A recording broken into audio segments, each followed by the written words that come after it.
say it again. Zach. All right. Today I'm going to be talking to you about, I think, is one of the most unappreciated rights that we as American citizens have, or that we don't really take full advantage of. And first, I was just going to say, do you guys have any guesses what you guys think it might be? Freedom of speech. Uh, The right to vote. Oh yeah, you're right. It is the right to vote.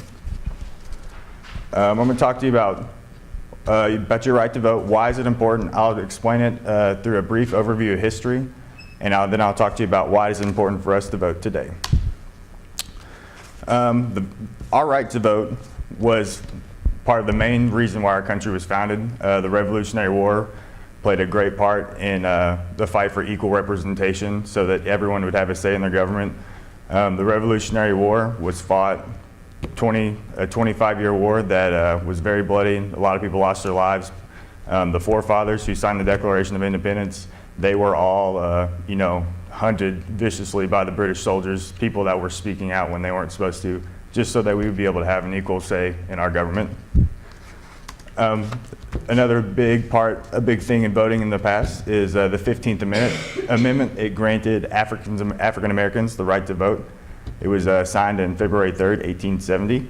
The 15th Amendment actually reads, "The right of citizens in the U.S. to vote shall not be denied or abridged by the U.S. or any state by account of race, color, or previous condition of servitude."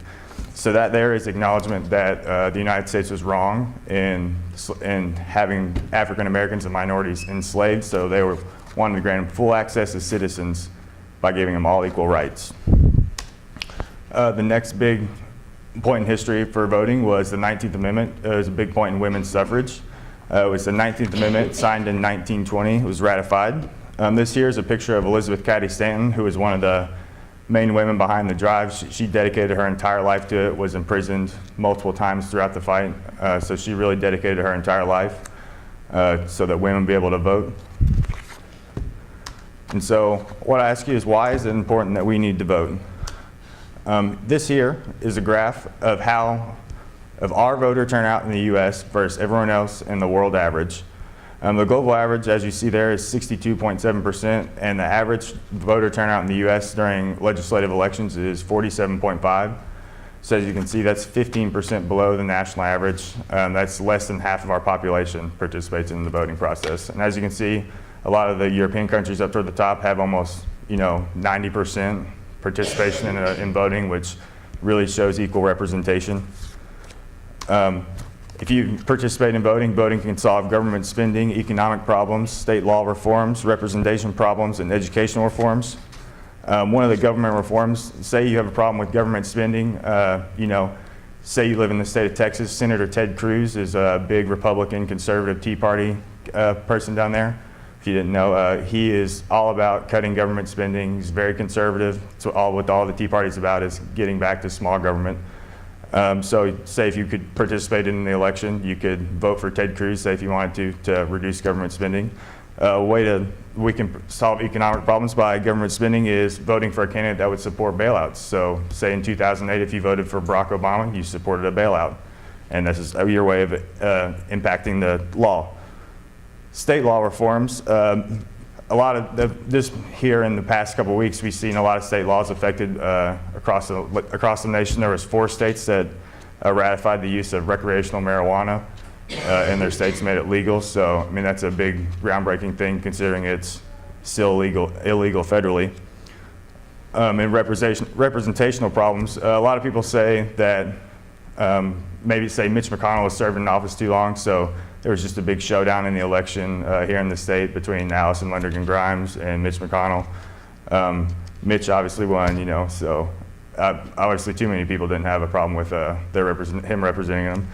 And educational reforms, so if you wanted to affect those, vote for a candidate that would say Mitt Romney. He was all about reducing educational spending, and that probably lost him the election a lot. Majorly because a large portion of the population uses financial aid loans.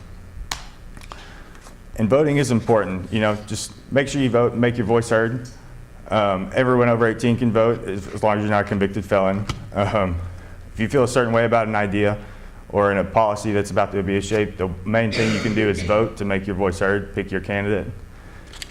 And just something that I'd like to close on, just some food for thought. In 2016, the next presidential election, there's a big talk going on right now saying that Hillary Clinton and Jeb Bush are going to run. If either one of those candidates won office, I would just like to point out that that would be 26 years that there have been 3 different families in the White House.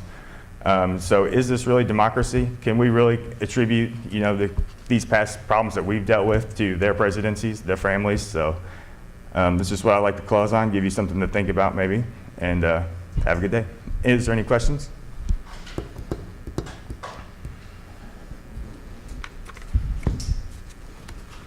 Why do you think that so many people in the U.S. aren't voting? I really think it's because a lot of people are just really fed up with our politics right now.